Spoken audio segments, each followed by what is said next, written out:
Every time you have a kid who's troubled, it becomes a justification to bring more therapeutic language in. It becomes a form of universal screening in the school to find disordered or especially questioning children, whether it's questioning their sexuality or their gender or their personality or who they are or if they fit in, and then to funnel them into after-school clubs like the Gender Sexuality Alliance that then can do this. I think this is a very two-sided coin, as they all are. It is really hard as an educator to separate yourself from what you are teaching.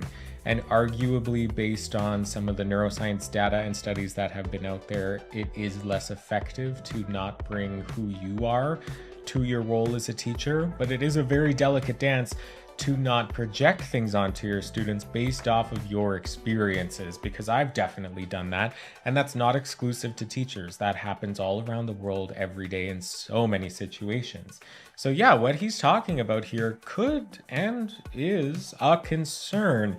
However, when there are queer students, when there are these minorities in front of you, there needs to be support in place to help them, right? So is it possible that these potentially not queer kids are being funneled down the queer club route when they're not queer, and then they take on an identity that's not theirs and then feel like they made a mistake and wasted some years of their life?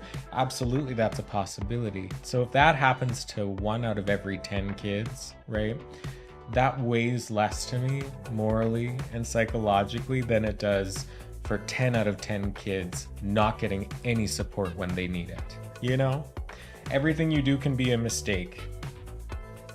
Ultimately, at the end of the day, that doesn't mean we take away the ways in which you could make a mistake so then nobody does anything ever. It doesn't make sense.